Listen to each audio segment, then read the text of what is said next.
podcast is intended for mature audiences.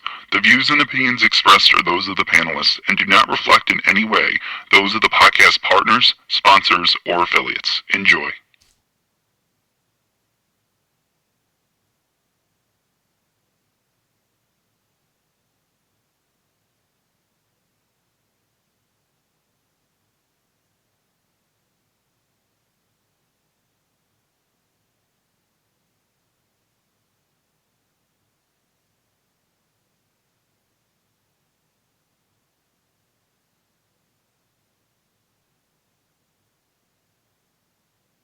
BoxingVoice.com. What broke him down? Was it just the body punches? When I was hitting him with body punches, I heard him actually, he was crying in there.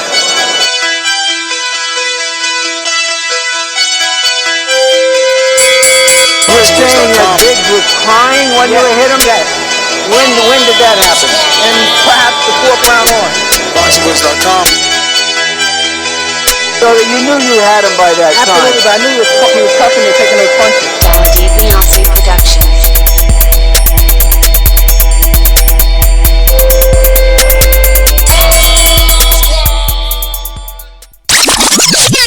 You know the saying, stay hungry, stay humble. BoxingVoice.com. I'm humble in defeat, and I'm going to remain humble in victory. This is it, right? Deontay Productions. I just wanted to put on a great boxing masterclass and also show the sweet science of this lovely sport. Man, the first time was so nice, I had to do it twice.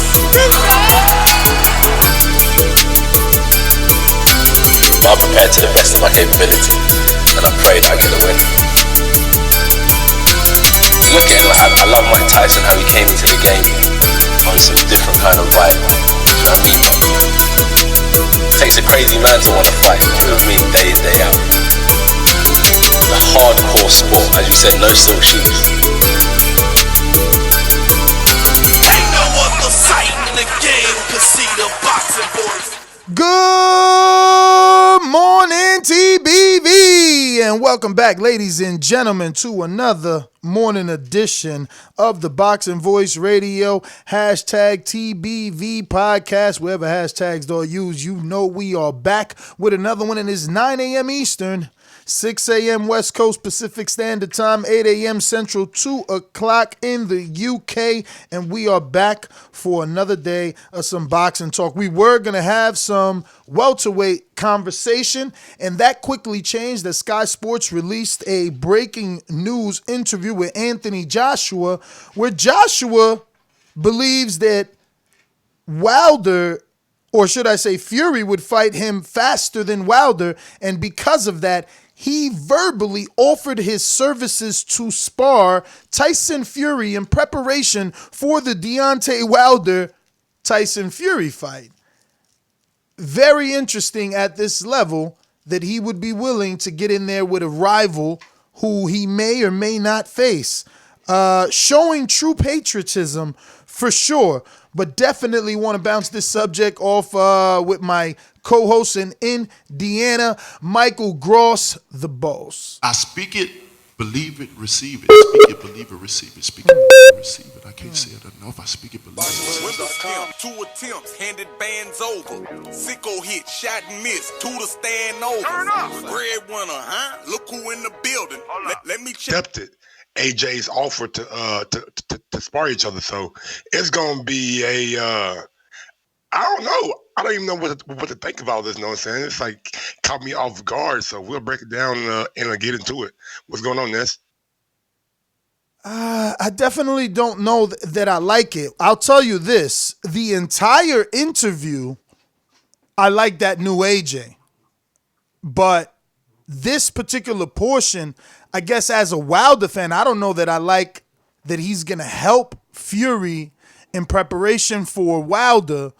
Not only are they teaming up and showing the dominance of Wilder, showing they need, Fury continues to show that he needs people. He changed his team twice now for Wilder fights, and now he's adding a rival because this was AJ offering the service. Now Fury's already accepted it. So it's like, yes, I do need help. No different than when AJ went into the Ruiz fight. We seen a lot of changes in that camp, but it was for the better. And again, if you listen to the interview in its entirety, you see that AJ is kind of on a different mindset. That loss did something to him for the better. And it changed his style of boxing. Maybe not what we want, but he definitely added it to his arsenal, and he's comfortable about it. And to be honest with you, if you want to box on your toes, you want to give your best rendition of Vladimir Klitschko, who better to spar than Tyson Fury? So like I said or suggested, I believe in my title, is it fear or is it strategy? And I think I'm going to go with the latter. I think it's strategy. I think he may want some boxing tips from Tyson Fury. Now, he said that they sparred when they were kids, and obviously that was when you were kids. You know, they've both grown since then. So I'm going not with fear of Wilder defeating Fury and Joshua having to face Wilder, knowing Wilder has this devastating punch, seeing what Ruiz did to him. I'm not going that angle. That's the easy angle to go and say, look, he doesn't want Wilder to win because Ruiz knocked his lights out. He know Wilder would knock him into another dimension.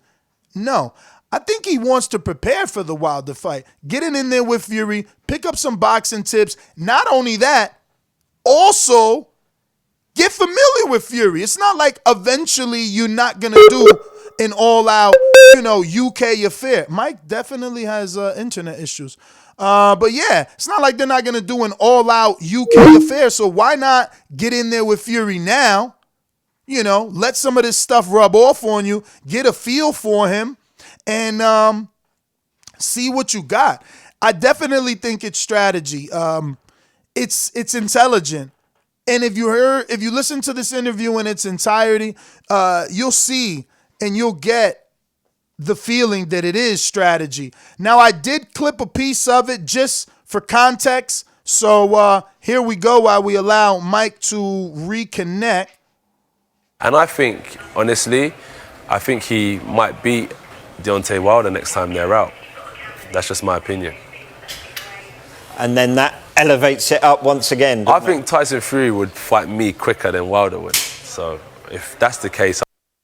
And that's what I don't get right there. Fury had his opportunity. It's not like Matchroom didn't offer Fury a contract with a few fight deal. Fury released that information showing that Eddie was willing to give him, I think it was like $3 million for a tune-up, and things like that. So Fury had his opportunity and didn't take it. So I don't know if AJ is 100% correct on this. We've seen Wilder take a flat fee. So,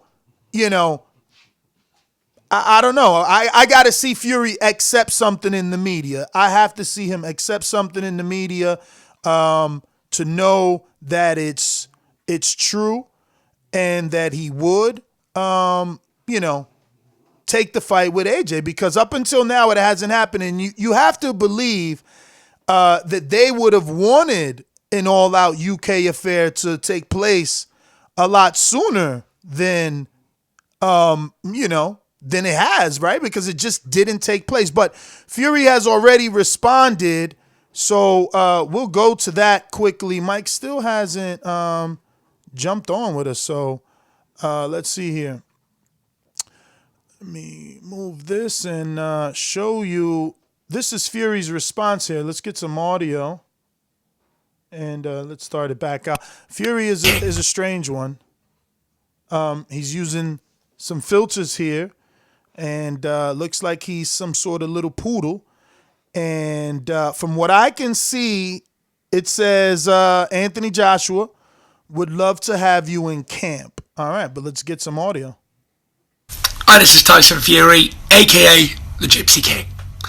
I just seen the video of Joshua on Sky Sports saying he'd love to come and help me in camp, and that I'd fight him quicker than Wilder, that's for sure.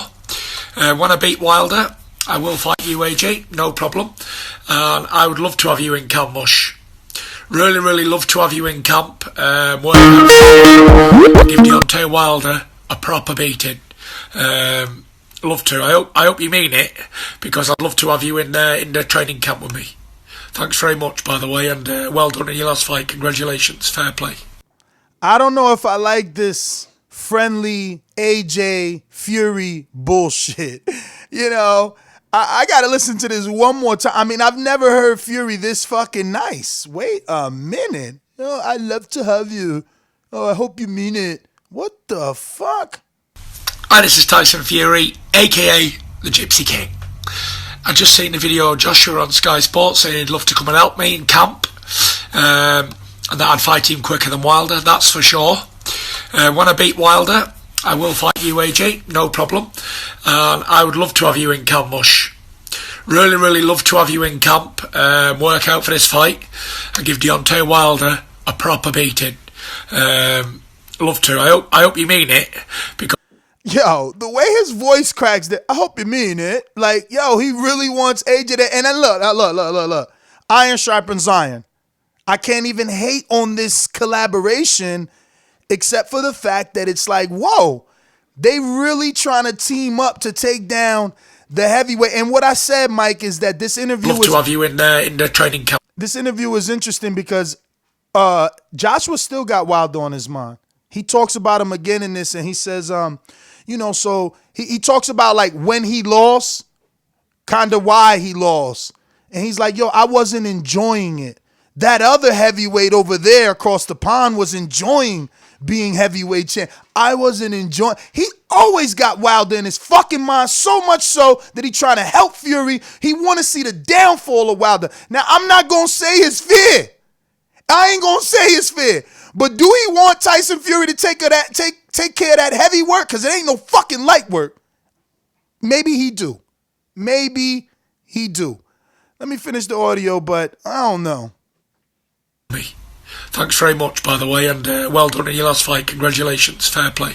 Such little good friend. Thanks very much, and well done on your... Get the... Man, yo, so let me play this, because you weren't here for this one. See if we can rewind this one. And I think, honestly, he might beat Deontay Wilder next time they're out. That's just my opinion. And then that elevates it up once again. I think Tyson Fury would fight me quicker than Wilder would. So if that's the case, I want Fury to win because I just want to fight. And I think to have that fight here on British soil is... Why does he assume that, bro? Didn't Wilder take a flat fee? Didn't Fury have a 3-4 fight deal with Matchroom and release all the information on Twitter and Instagram and not take the Matchroom offer seriously? Like, one man accepted a couple of deals and the other never, and all of a sudden the tables turn and now they're best of buddies and Fury would take the fight first. Yeah, honestly... From AJ's perspective, I think it's like a, I don't want to say media ploy and anything like that, but I feel like it is, you know what I'm saying? Because by saying that I feel like Fury would fight me sooner than Wilder, then you put the onus on Wilder when he beat Fury to hop in the ring with you know what I'm saying? Because Fury already said in that little clip that, hey, you're right, I would definitely fight you after I beat Wilder or something like that. So I think AJ and Fury, it's kind of been like a fox, like trying to be clever and things like that. So I think AJ is trying to put the onus on Wilder if he's able to win, to pressure him into a fight next year. Now, when I'm looking at Fury, man, I'm not thinking of Fury using AJ to prepare for Wilder because the height and the range and the reach is not the same. I look at Fury accepting AJ's invitation to come spar with him as Fury looking at AJ as a potential opponent if he beats Wilder and get some tips. Not tips, but sparring. You see things in sparring that you could exploit in an actual fight. So I think Fury is thinking long term rather than short term. I know he seems nice and all that kind of stuff in the interview, but I just think that he's trying to lure AJ over. So if a fight does happen with him, similar to what Vladimir Klitschko did to all of the young fighters back in the day. Have them come over, see what they do well, and then you can exploit them when you fight. And I think Fury wants to do that with AJ. I don't believe Fury thinks AJ can really help. I don't want to say help, but I don't think that AJ can translate to a Deontay Wilder like sparring partner. Shit, I'm having some issues here. Yeah, I can keep going because I got a lot to say. First off, man, I like the fact that that AJ came out, did an interview, and first thing that I noticed, the man got a haircut. You know what I'm saying? The man got faded. Hardships is over. Yeah, it's done. You know what I'm saying? I'm back to my old AJ. You know, clean cut, looking nice, and giving good interviews. So big ups to him for that. You know what I'm saying? But I didn't watch the whole interview. You know what I'm saying? But I do like what I heard when he said that that he thinks Fury will fight him before Wilder. And the reason I like that is the reason that I just stated. It kind of puts the onus on Wilder if he's win to make that fight that we all want. I know everybody in the boxing world wants to see that big fight. So hopefully we can get that fight together. Hopefully Wilder sees this interview and like goes to exactly what you're saying. Oh, they want a tag team to try to beat me? Come on, man. It takes two. It takes two. I mean, who should Wilder bring in to prepare for Fury? We have to be honest. Did the last sparring partners do a good enough job? I mean, he was able to get 3 knockdowns, 2 knockdowns. Got a draw. So yeah, I have to say the sparring partners did well enough for him to win. It just came up a little bit short with the draw. But maybe this time they do add some more people that have better boxing skills at the heavyweight division to kind of get Wilder ready for that fight with Fury. You said they have better skills in the heavyweight division? That has better like not the skills of a Fury, but a slick, good boxer. Like I would say Michael Hunter, but he's not tall enough. But he's a damn good boxer that moves around the ring and that uses movement. You want to find somebody in the heavyweight division that uses movement to their advantage and uses range to their advantage to try to emulate Fury. Nah, I mean Fury, definite. I mean, I don't know that Hunter is the right choice. Fury's a little more traditional, like with the guard, I think. Maybe, and Hunter reaches in, steps in a lot. I don't know. But let me go back to this audio. I mean, I don't know what's going on today with this thing, though. Ecam sent out a update. Did you update it? Yesterday you talking about, right? Yeah, yesterday. Yeah. I guess that shit is buggy.